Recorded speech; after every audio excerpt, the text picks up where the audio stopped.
Hello, this is Anna.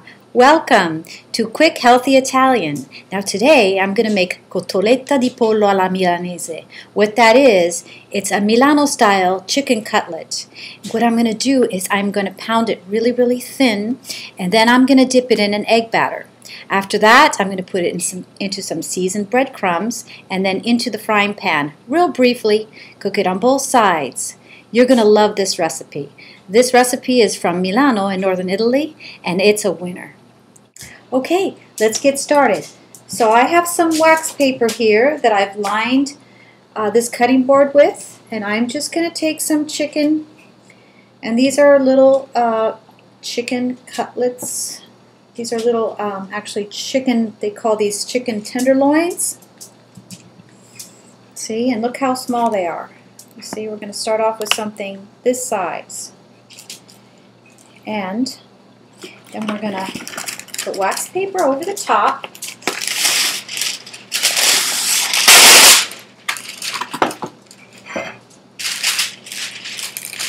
I'm going to do a bunch of these at a time. And then I take my pounder and I'm just going to pound these. Make them nice and thin.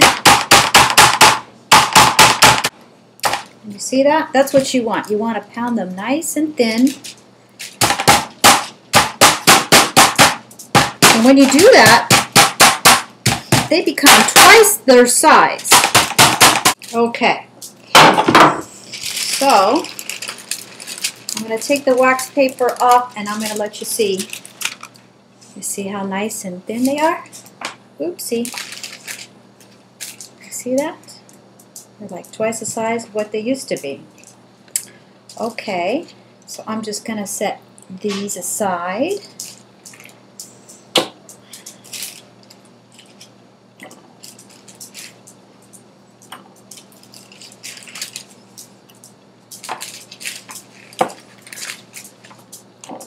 I'm going to do them in batches.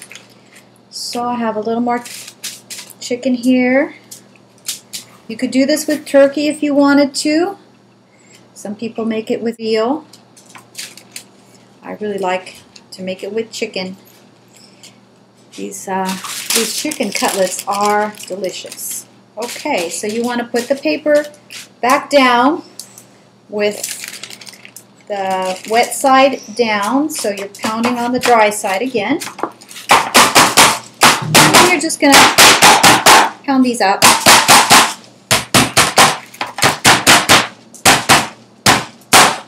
Okay, easy.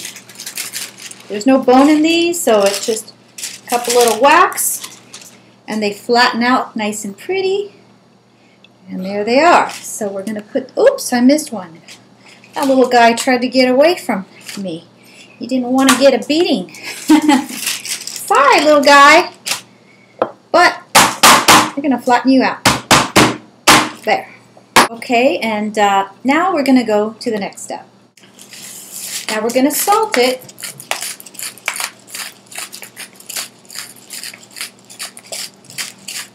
With sea salt. And we're going to turn it over. We're going to turn each one of these little guys over. And we're going to salt them on the other side. So they have their seasoning.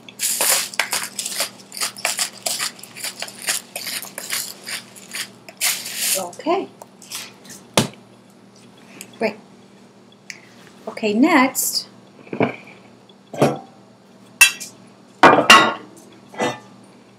going to get my eggs, and I'm going to crack some eggs. Aren't these pretty? Look at these eggs. They're all different colors. These are ranch eggs. Look, there's nothing wrong with your color. They're all different colors. This one's kind of green. This one's kind of pink. This one's a lighter pink. Aren't they cute?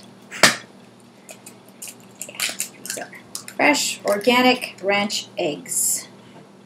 Love it. If you can get your hands on these, it's worth it. Otherwise, I like eggs with omega-3. Those are really healthy. Okay, so I have 4 eggs in here. I'm just gonna try to whisk these up with a fork. See that? I'll show you in a second. Just gonna whisk those up. You see? Yeah, this whisked egg.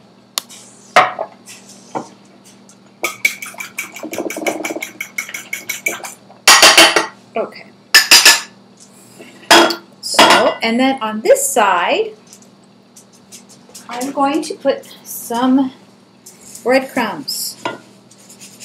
Now you can put any kind of breadcrumbs you like. I prefer just the plain breadcrumbs. They have some that are seasoned, but because I want to season these ourselves, I just get the plain. And then right here I have about a half a cup of Parmiggiano Reggiano. I'm going to put that in there. And I probably have about 2 cups of breadcrumbs. Mix that in. And then I'm going to put some pepper, and I've got about a tablespoon of pepper. I'm going to put in there. I'm going to mix that in. And then I also like to put some granulated garlic. Maybe 2 tablespoons of that. Now, you don't want to put fresh garlic in here because this is going to go in the pan, and then you don't want the fresh garlic to burn, so you want to put granulated garlic. It just gives it that great garlic flavor without the fresh garlic that can tend to burn, because we're going to put this on a high heat. So we don't want that. When garlic burns, it gets very bitter, and it's not a pleasant flavor. Okay, so that's ready. And now it's time to take our chicken cutlets and put them in the egg and the breadcrumb mixture. Just like that. And then we'll put it on a platter. Egg, both sides. We'll let it drip off a little bit, and then into the breadcrumb mixture. There we go. Off to one side. We're just going to keep doing this. Egg. Drip off. Breadcrumb mixture. And it's nice, you know, if you have some big casserole dishes like this, it really makes it helpful because you have a lot of room to kind of work with it, and it's easy and it's fun. I have my kids help me to do this. It's really fun. We do an assembly line. I have 3 little girls. I have a 7-year-old, I have an 11-year-old, almost 12, and I have a 14-year-old, and they're all girls. So they love to be in the kitchen with me, and we set up an assembly line, and everybody has a job, and this goes so quickly. You can't believe how quickly, and it's fun. It's so much fun. Get your fingers all gooey and whatever, and get to play with your food. It's so much fun to play with your food, right? There we go. Okay. Ooh, this guy has a little appendage, so we'll make these separate. And we're just going to keep going. Okay, you want to take a look in here? Take a look in here. I'm going to show you, as I do this, what this looks like.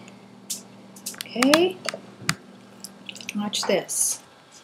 In the egg, let it drip in the breadcrumbs.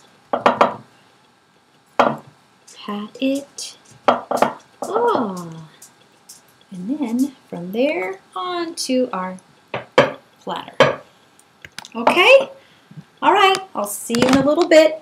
I'm going to keep doing this until they're all done, and then we're going to get ready to fry them.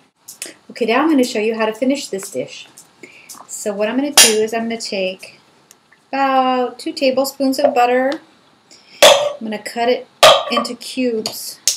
That way it melts a little faster. Just like that, little tiny cubes. Get that going. And then I'm going to put a nice little bit of extra virgin olive oil. Oh, it's about maybe 2 tablespoons of that. We'll get that all nice and melted. So now I have it all ready to go. And I'm going to take my chicken cutlets. I'm going to put them in this pan. And I have the pan heated at medium-high. So now these cutlets are nice and thin. And because they're thin, we can cook them really, really quickly. And the benefit of that is that they don't absorb a whole lot of grease. So if you have the temperature nice and high and they're nice and thin, they're going to cook quickly. They're not going to absorb a lot of that oil and butter, but they're going to have all the wonderful flavor that you want. And that keeps it figure friendly. The fact that we pounded it out real thin makes it look like a bigger portion, and the fact that we cook it quickly because it's thin and we don't have to cook it all the way through for a really long time also makes it figure friendly. So those are a couple little tricks that I think you're gonna love. Besides, I don't like to bite into a big thick piece of chicken. I don't know, somehow you have to cook it too long to make the inside completely done, and then it kind of dries it out. So I prefer the really crispy outside and nice and thin. And these are amazing if you have any of these left over, which rarely do we have any left over. That's why I try to make a lot. In a sandwich the next day, oh, they're so good. So, so good. Okay, so here they are cooking. You see that? They're just kind of bubbling away. Yeah. Yeah. And I'm just going to let them sit there for a couple minutes on medium-high. Don't need to move them much. Just want to get them nice and crispy on one side, and then we're going to flip them over, and then we'll take it to the next level. Okay, so I'm flipping these over. Ooh, ooh, ooh, ooh, ooh. They look so good. You hear that? Mmm. Oh, I wish you could smell them. Well, you can't smell them, but I could show them to you. Here, take a look at this pan. Turn these over once. You see that? Oh, and they're cooking away. It's only been a couple minutes now. I turned the heat up to, it was on medium high, and I just cranked it up a little bit more just to get it really, really hot and really crisp up one side. And now this other side, another minute, they're going to be done. You watch how fast this goes. It's amazing. Oh, yeah. Yep, they're almost done. Yep, okay. So what I'm going to do, I'm going to take these and I'm going to put them on a platter that's lined with paper towels. Ooh. Ooh. Look at that. Look at that.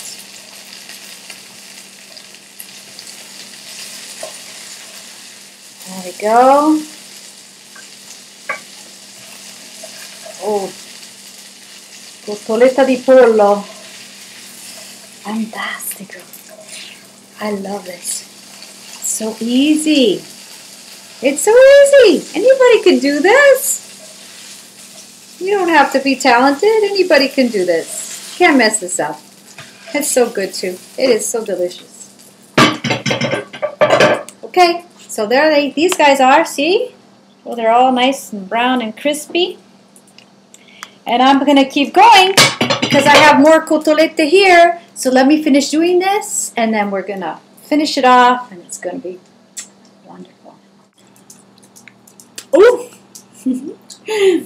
You caught me! I had to sample that. It's just too good. Okay, I'm going to plate this now.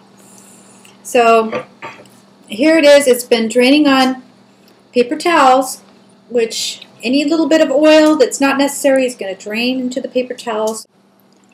So once again, it was cooked quickly, and then any bit of oil left over and butter was drained on the paper towels.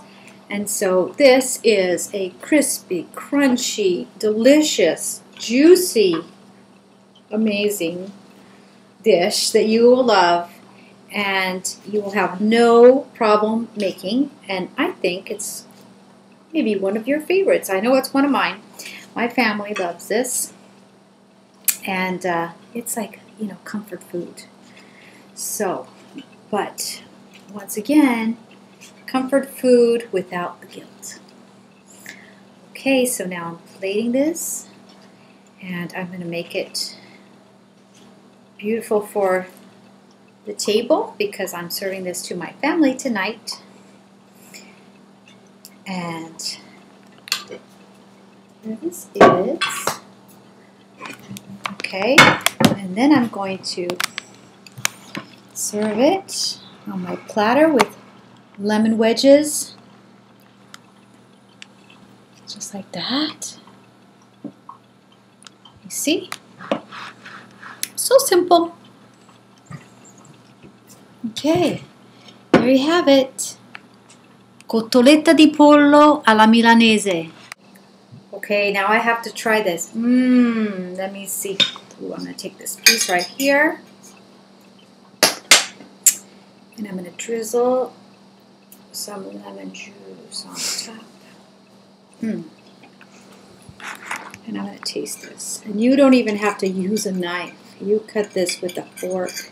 It's so easy to cut because it's nice and thin. Look at that.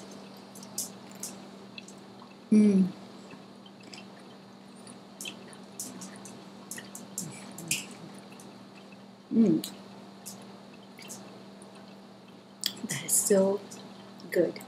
You're going to love it. I hope you try this recipe. I hope you subscribe. And I hope you come back and see me again next time I make another Northern Italian recipe. Buon appetito. Ci vediamo presto.